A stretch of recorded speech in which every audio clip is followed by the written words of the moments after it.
वर्चस्व की इस लड़ाई में, इस जंग में हर ताकतवर देश अपने प्रभाव का विस्तार करने के लिए छोटे देशों को मोहरा बनाता आया है, और वही अमेरिका करता है। इस लिस्ट में जो सबसे बड़ा नाम है उनमें से एक है अमेरिका और दूसरा है चीन। चीन भी लगातार विस्तारवाद करता है, और ये दोनों ही वो देश हैं जो जिस देश में घुसते हैं उसी को साफ कर देते हैं। वो देश कर्ज और राजनीति की अस्थिरता के भंवर में फंस जाते हैं, फिर कभी नहीं उबर पाते। ये इतिहास गवाह है। जब किसी देश की गवर्नेंस, जस्टिस, फ्रीडम, यहां तक कि नागरिक आजादी और आर्थिक आधार हिलोरे मारने लगे, तो इससे इनकार नहीं किया जा सकता कि वो मुल्क पतन की राह पर आगे बढ़ रहा है। और खासकर तब जब ऐसे देश का रिमोट कंट्रोल किसी दूसरे देश के हाथों में। अब वो बांग्लादेश, जिसे साल 1971 में भारत ने आजादी दिलाई, लेकिन आज वही बांग्लादेश एक मोहरा बनकर अमेरिका की उंगलियों पे नाचने लगा। अब जिस तरह इंडो पैसिफिक में हलचल तेज है, बंगाल की खाड़ी में शक्ति संतुलन बदल रहा है, और बांग्लादेश आज उस कठपुतली की तरह है जो दूसरे देशों के इशारों पर अपना अस्तित्व मिटाने पर आमदा है। शेख हसीना सरकार के तख्ता पलट के बाद बांग्लादेश में कुछ भी सामान्य अभी तक नहीं हुआ, क्योंकि पिछले साल बांग्लादेश में तख्ता पलट के बाद शेख हसीना को छात्रों के हिंसक विरोध के कारण सत्ता से बेदखल होना पड़ा और भारत में शरण लेनी पड़ी। अंतरिम सरकार के प्रमुख मोहम्मद यूनुस सत्ता परिवर्तन के बाद लगातार चुनौतियों का सामना कर रहे हैं, और इसके साथ ही भारत और बांग्लादेश के रिश्ते भी तनाव के दौर से गुजर रहे हैं।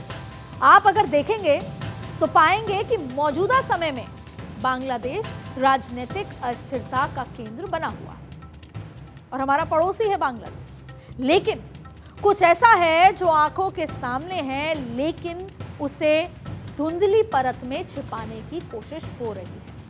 और ऐसा इसलिए क्योंकि बांग्लादेश में अमेरिकी सैनिकों की मौजूदगी ने एक नई बहस को जन्म दे दिया। पूरी दुनिया में इसको लेकर चर्चा तेज हो गई है कि बांग्लादेश में कौन सी खिचड़ी पक रही है। 14 सितंबर को अचानक बांग्लादेश के चट्टोग्राम शहर, जिसे पहले चटगांव के नाम से जाना जाता था, वहां पर शाह अमानत एयरपोर्ट पर अमेरिकी C-130J सुपर हरक्यूलिस विमान की लैंडिंग होती, और फिर 100 से ज्यादा अमेरिकी सैनिक बांग्लादेश की राजधानी ढाका से महज कुछ ही दूर पर रेडिसन ब्लू होटल में चेक इन करते हैं, और वो भी बिना इमिग्रेशन क्लियरेंस के। मीडिया को इसकी भनक नहीं लगती, ना कोई प्रेस रिलीज, ना कोई ऑफिशियल इनविटेशन, और रडार पर भी कोई ट्रेस दिखाई नहीं देती। यानी एकदम साइलेंट लैंडिंग, एकदम साइलेंट प्लान, जो ये शक पैदा करता है। और दावा क्या किया जा रहा है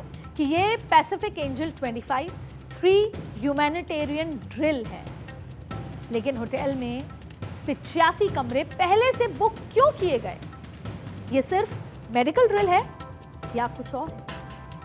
होटल में अमेरिकी सैनिक की मौजूदगी की तस्वीरें भी सामने आती, और इन तस्वीरों में होटल की लॉबी में आपको अमेरिकी सैनिक खड़े हुए नजर आएंगे, और वो भी अपने लगेज के साथ। और खास बात यह है कि इनमें से किसी भी अमेरिकी सैनिक का नाम होटल के रजिस्टर में दर्ज नहीं किया जाता। ठीक एक दिन बाद 15 सितंबर को अमेरिकी सैनिक ने बांग्लादेश वायुसेना के पटेंगा एयरबस का दौरा भी किया। यहां यह भी समझना होगा कि यह वही चटगांव है जो भारत के नॉर्थ ईस्ट से सिर्फ कुछ ही घंटों की दूरी पर है, और बंगाल की खाड़ी का सबसे अहम पोर्ट है। अब टाइमिंग देख लीजिए, क्योंकि उस दिन म्यांमार में भारत की तीनों सेनाओं के 120 जवान पहुंचे थे। भारतीय वायुसेना का IL-76 ट्रांसपोर्ट विमान म्यांमार पहुंचा, जिसमें 120 भारतीय सैनिक थे, जो कि reciprocal military cultural exchange program का हिस्सा है, जो संयुक्त सैन्य अभ्यास और ट्रेनिंग पर केंद्रित था।